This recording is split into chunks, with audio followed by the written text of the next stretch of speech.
with it. Garbage day! Huh? No! Yeah, just altogether pointless.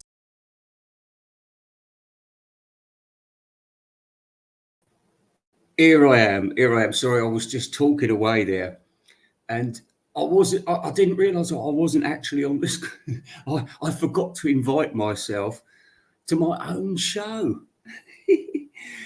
Anyway, because I've just been inspired by Matthew Street's video. And, well, actually, I was more inspired by that awful album he kept showing. Oh, what was it called? East Coast Invasion. Oh, it was horrible. It was horrible. I bet Robert P made it. Anyway, listen, I've tricked you because I know it was 60 years ago today, but I wasn't around 60 years ago. I'm 57, you see. I've got a brother and sister that was around 60 years ago. Of course, my mum and dad were around in 1964, whatever it was. 63, 64, I don't know. What year are we in? 24, 20? Yeah, 24. God. Oh, yes.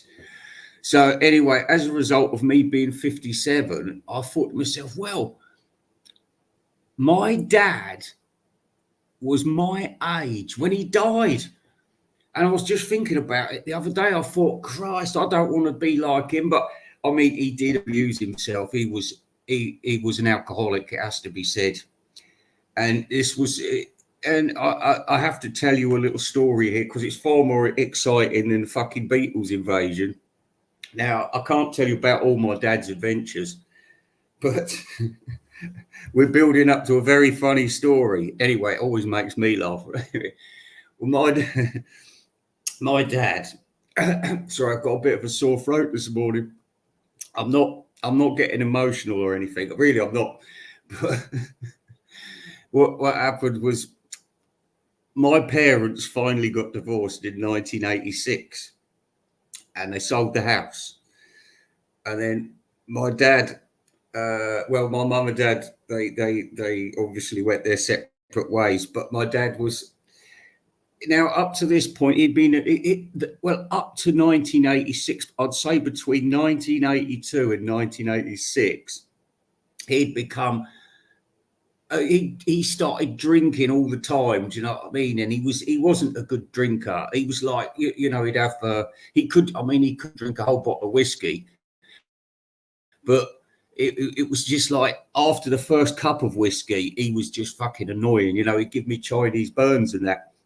And he was just so obnoxious and rude when he was such a polite bloke in real life. Yeah, he's such a handsome fella. He looked like Roger Moore, but he just couldn't, it was women. It was always women. He couldn't control himself with the ladies. And, every time my mum, she says, oh, look, you're not going to do it again. I'm not going to do it again. And then he did it again.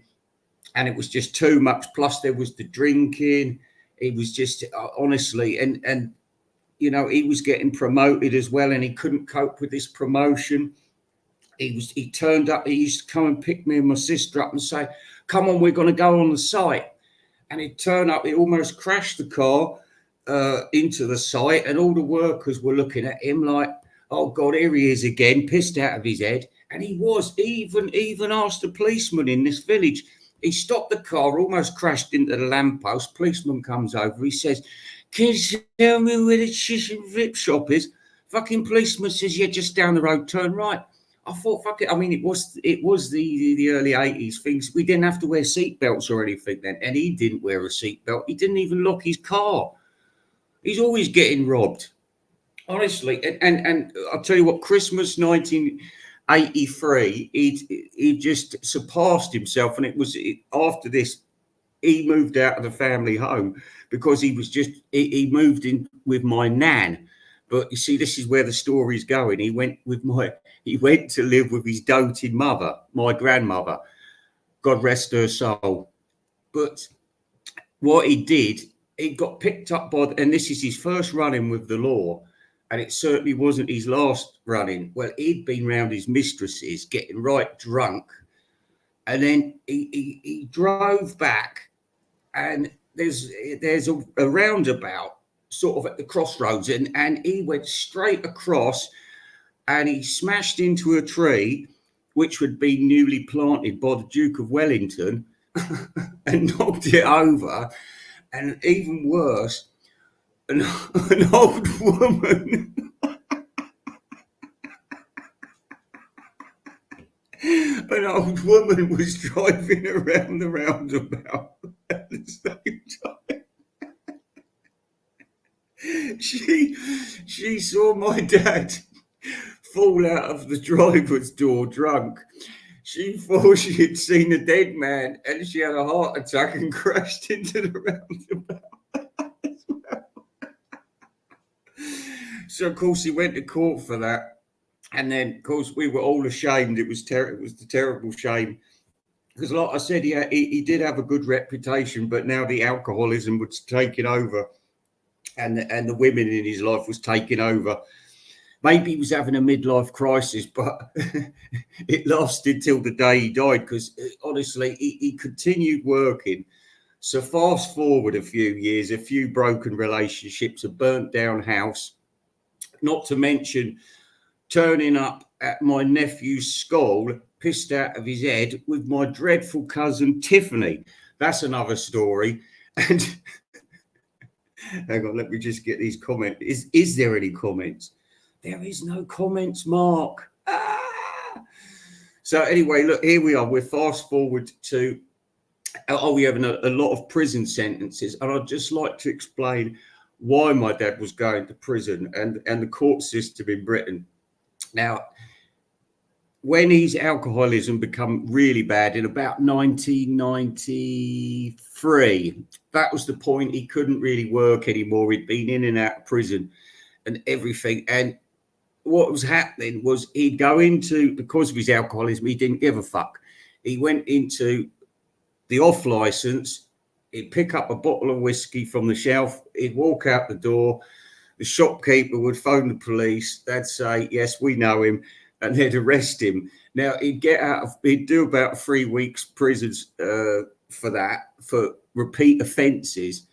But trouble is, when you get out, you're usually given a bigger sentence, but then let out halfway. But you're on probation. The minute you leave, you're on probation, so you can't do nothing wrong.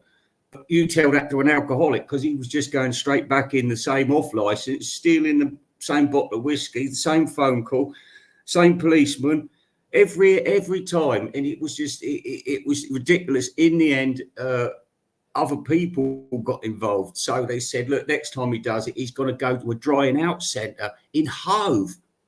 Anyway, fuck that up within 2 days, and they put him back in prison. But anyway, this was about 2 years before he died. He's living around my nan's. Now, I'm working in town. So on my way home, I thought, I've got to pop in and see Sybil, my nan. I'll go and see her, see how she's doing. Anyway, look, she because she loved my dad, she was, she used to, he'd come in drunk and he'd make a right racket. But if he was asleep, she was happy. Anyway, it was about midday, and he must have been drinking himself to sleep. So it was about, it was about midday. So anyway, I popped round. I bangs on the door. Anyway, my nan's saying, shh, shh, shh, shh. And my dad's asleep, right? So I'm thinking, all right, I've got to be quiet. So I sat next to him. And then, anyway, there's a really shitty film on it. It's like Channel 4 in the 80s or the 90s, you get that shitty afternoon film. Anyway, this was a real bad one, a real cheap bastard film. It was black and white, and it was like this sort of cowboy granddad and his grandson, and they were sitting in this stagey room, and he started telling the boy a story, and then all of a sudden this banjo started playing. He said, like, and I thought at the very moment he's going to start singing Jimmy Crack Corn. Anyway, my dad heard this in his subconscious haze, and he started singing Jimmy Crack Corn. So I start bursting out laughing, and my nan, she comes in, oh, what's all this noise? I said, The funny thing is, though, he wasn't even Jimmy Crack Corn. They didn't have the fucking copyright for it. Oh, that was funny. Anyway, so that's a 57. 57 varieties. Yeah, McCartney 3. How contemporary am I? Anyway, look, I want to talk about Band on the Run because I've never done. It's my favourite Macca album. I've never done a review on it. But look, if I get the tracks up, well, I can talk about a couple. From my head, I remember them. Now, yesterday, the subject of Helen Wills came up. I was so angry. I hate that song so bad, real bad. And it's hate it. And it's got no right being on Band on the Run album. And I found out that the Band on the Run American album hasn't got the lyrics for Helen Wills in the inner sleeve. And it's on the album though. Anyway, it's not a good fit. Is Helen Wills at the end track, or is it like 1995 then Helen Wills? Well, you know what I'm saying. Is it somewhere? Is it next to Picasso Last Words? Anyway, yes, I can't even talk about Band on the Run. Maybe I'll talk about Denny Laine. Denny Laine, yeah. I was listening to some of his albums thinking, well, they've got to be cheap. But I didn't realise quite how cheap they were. They were awful. They were terrible. I mean, and that Wings album that he did, it's painful. It's painful. Anyway, what can we say about the Beatles? Because like I said, 60 years ago, who gives a fuck? 60 years ago, I haven't seen nothing about it on TV. It's just you, like, you're bloody getting all excited about it 60 years ago. No, you're just getting more excited about 50 years ago. Today, they started the Beatle Fest, and this looks like it's going to finish here. Everyone's going to try and run off with cash. It's going to be a disaster, I predict. And I don't even think Gok Wan's been invited this year. Which is, I can't see any comments up here. Is anybody watching? Anyhow, with regards to Bebe, it's now been cancelled, I'm afraid, because I'm afraid there's a grey area that has appeared, and I refuse to be a part of this anymore. I'm not saying Mr. Mayo's innocent, because he's not. He's guilty of a lot more. But my battles with him must be personal battles. No more will I stand shoulder to shoulder with a fake Boudica. No, it's all over for that. But as I said, because of doubt and uncertainty, this is why I've done it. I thought I was leading a crusade for righteousness and good, but whilst there's doubt, there must be no Bebe. I'm afraid it is cancelled. And I suppose all I can say is I should go now, because I have nothing else to say. Goodbye, everybody.